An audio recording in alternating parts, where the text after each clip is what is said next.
Doctor صاحب خواتین کی کن چیزوں پر زیادہ جادو ہوتا ہے، اس والے سے پلیز رہنمائی کریں۔ اصل میں عدنان بھائی، خواتین ہوں یا مرد ہوں، مطلب ان پر جادو ہونے کے عموماً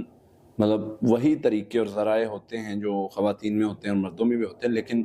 خواتین میں کچھ چیزیں ایسی ہوتی ہیں جن پر جادو کرنے کے لیے کچھ ایسی چیزیں استعمال کی جاتی ہیں جو ان کے استعمال کی چیزیں ہوتی ہیں، اور ان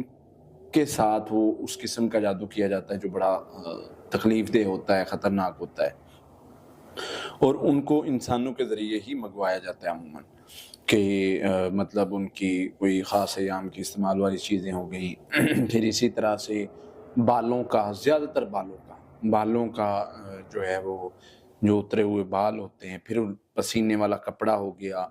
پھر اسی طرح سے مختلف چیزیں ہوتی ہیں۔ سوال یہ ہے کہ اتنی چیزیں ہیں، ہم کس کس چیز کو سنبھالیں؟ ضائع کرنے سے بچنے، ادھر بچیں ادھر بچیں، اتنا کچھ ہم کریں، کوئی ایسا حل نہیں ہے کہ ہم اس چیز سے بے خوف ہو جائیں؟ بالکل کہ بھائی میں ہوں، میں بال کٹواتا ہوں اپنے، 2-3 میرے ہیں جاننے والے سلون جہاں پر میں جا کے بال کٹواتا ہوں، اب میں اس چیز سے ڈرتا رہوں یار میں بال کٹواؤں گا میرے بال کہیں مس یوز نہ کر لے، پھر میں ناخن کبھی جو ہے وہ میں آفس میں بیٹھا ہوں فری ہوں، میں گھر بیٹھا ہوں فری ہوں، میں فرائیڈے کو اپنا وہ فری میرا ٹائم ہوتا ہے، میں فیملی کو ٹائم کہیں بھی بیٹھ کے میں کاٹ کے پھینک دیتا ہوں، تو میں تو اس چیز سے خوف زدہ ہوں، آئے دھیان سے پھینکنے ہیں، ایسے ساری چیزوں کا خوف رہتا ہے انسان پر جب تک انسان کا بلیف سسٹم نہیں صحیح۔ اس کا بہترین طریقہ کار ہے آپ اتنی چیزوں سے بچنے کی بجائے 1-2 چیزیں کر لیں۔ آپ کے بالوں پر جادو کر لے، ناخنوں پر کر لے، کسی چیز پر کر لے، آپ پر اثر ہی نہیں ہوگا۔ فار ایگزامپل ایک بندہ ہے، وہ گھر کے باہر سے پتھر مار رہا ہے، جی ٹھیک ہے، پتھر کی بجائے وہ گولی بھی مار رہا ہے،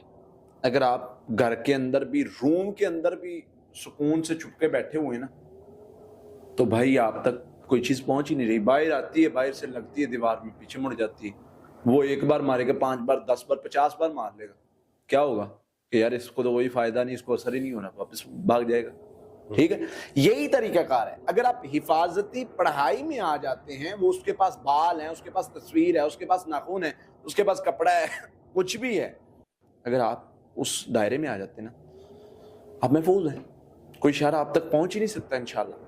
تو وہ حفاظتی پڑھائی کون سی ہے؟ جی، سورہ فاتحہ 7 مرتبہ، آیت الکرسی 7 مرتبہ، سورہ بقرہ کی آخری 2 یا 7 مرتبہ، آخری 3 کل 7 مرتبہ صبح شام پڑھنی ہے۔ اس کے ساتھ ایک دعا ہے، اعوذ بکلمات اللہ التامات من غضبی و عقابی و شر عبادی و من ہمزات الشیاطین یحضرون، یہ دعا پڑھنی ہے۔ یہ پڑھائی پڑھنے کے بعد انشاءاللہ اللہ کی رحمت سے کسی قسم کا بھی شر ہے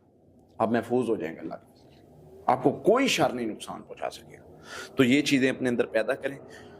اور پھر دیکھیں اللہ تعالیٰ کیسے آپ کو خیر سے نوازتے ہیں اور شر سے محفوظ کرتے ہیں، اور کوئی جادو، کوئی قسم کا جادو آپ تک پہنچ نہیں سکے گا، آپ محفوظ رہیں گے انشاءاللہ۔ آمین، بہت شکریہ۔